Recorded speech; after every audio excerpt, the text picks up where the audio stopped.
यदि गंगा पवित्रता का प्रतीक है, यदि गौ माता इस राष्ट्र के करुणा की भावना का प्रतीक है, तो गीता ज्ञान का प्रतीक है। गीता एक ऐसा ग्रंथ है जो केवल भारतीयों ने नहीं पढ़ा है। गीता एक ऐसा ग्रंथ है जो देश विदेश में, सारे विश्व में लोगों ने इस शास्त्र की मान्यता प्राप्त की है।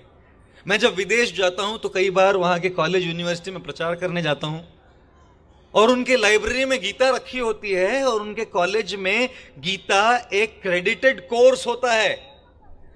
यहां जब स्कूल पाठशालाओं में गीता पढ़ाने जाते तो हम कहते कि अरे ये तो केवल एक धर्म का हुआ, हम तो सेक्युलर है, ये है वो है। सारे विश्व में लोग गीता सिखा रहे हैं क्योंकि जानते हैं ज्ञान के बिना जीवन की दिशा नहीं बदल सकती। भाइयों और बहनों, महिलाओं और सज्जनों, आप सबसे एक बात कहना चाहता हूं, यदि जीवन की दशा बदलना चाहते हो तो सर्वप्रथम जीवन की दिशा बदलिए। दशा तो तब तक नहीं बदलेगी जब तक दिशा नहीं बदलेगी।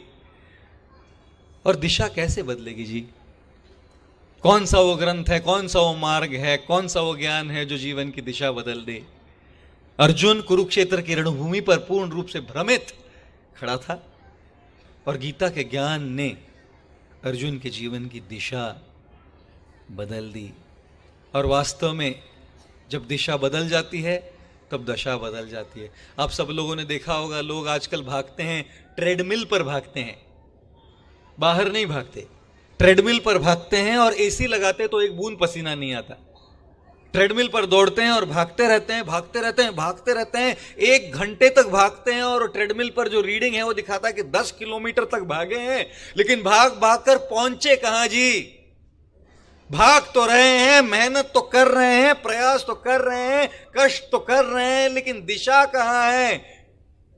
अपनी मेहनत को, अपने कार्य को, अपने जीवन को दिशा कहां है? उसी प्रकार से आज की आधुनिक सभ्यता, आज का ये आधुनिक समाज कार्य तो बहुत कर रहा है, मेहनत तो बहुत कर रहा है, कष्ट तो बहुत कर रहा है और भाग रहा है, पैसे कमा रहा है, नाना प्रकार की सुविधाओं को अर्जित कर रहा है, लेकिन दिशा कहां है? जब जीवन की अंतिम सांस निकलेगी, कहां जाएंगे हम लोग सब? क्या जीवन को कोई दिशा है? और यदि जीवन को दिशा देना चाहते हैं तो गीता एक ऐसा ग्रंथ है, ये तीसरा जी, जो हमारे जीवन को दिशा देता है, हमारे जीवन की दशा को बदल देता है और हमारे जीवन को परिवर्तित कर देता है। और इसीलिए हम गीता का आश्रय लेते हैं, गीता के ज्ञान की शरणागति लेते हैं।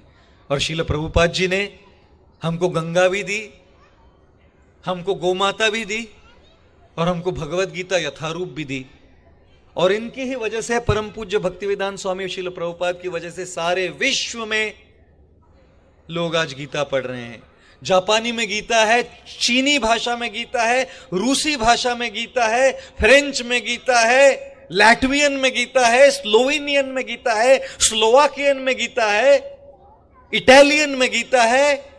हर भाषा में आज गीता का अनुवाद हुआ है। सारे विश्व में लोग इस ग्रंथ से प्रेरणा लेते हैं। हम आप सबसे निवेदन करते हैं कि इस राष्ट्र की इस धरोहर को गंभीरता पूर्वक स्वीकार कीजिए।